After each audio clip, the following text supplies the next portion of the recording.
Hello guys, मैले आज टमाटरको मतलब पकाएर अचार बनाउन आँटेको चाहिँ भत्का अचार क्या है।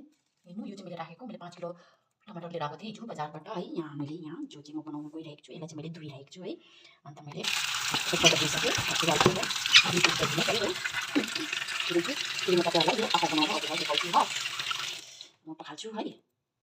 अहिले टमाटर पुरा सस्तो छ नि है, टमाटरले पुरा सस्तो छ। बादमा फेरि यो टमाटर महँगो भएपछि आसमान छुन्छ क्या, आसमान। त्यही भएर मैले चाहिँ अब पछिको लागि चाहिँ अब आसमान छुने टाइमको लागि चाहिँ मैले आसमान छुनेको दाममा चाहिँ त्यति किन नपरोस्, म अहिले जो स्टोर गरेर राख्न आँटेको छु होइन। 5 किलो मैले टमाटर लिएर आएको, 5 किलोमा मैले आधी पकाउँदैछु। जो अलिक मतलब गिला थियो नि, त्यसलाई चाहिँ मैले बनाउँदैछु होइन। जो चाहिँ सानो सानो छ त्यो चाहिँ म त्यसलाई पनि बनाउँछु, लेकिन 1-2 दिनको बाद होइन, 1-2 दिनको बाद। अहिले चाहिँ त्यसलाई मैले राखिरहेको छु होइन, 1-2 दिन त्यसलाई राख्छु।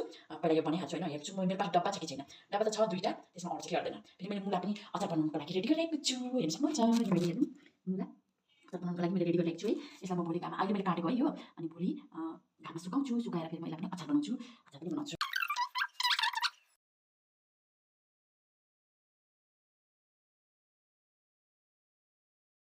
टमाटरको पेस्ट बनाइसकेको छु है, बनाएर पनि मैले यहाँनिर हाल्दैछु, मैले स्टोर गरेर राख्दैछु है फ्रिजमा यो पछिसम्मको लागि। हजुरहरूले पनि यसरी नै स्टोर गरेर राख्न सक्नुहुन्छ बनाएर, किनकि टमाटर सस्तो छ है।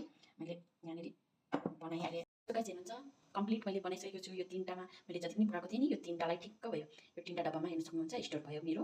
अन्त हेर्न सक्नुहुन्छ, अब म यो स्टोर गरेर राख्छु। हजुरहरूलाई पनि मन पऱ्यो भने यसरी नै स्टोर गरेर राख्नु होला भन्न चाहन्छु।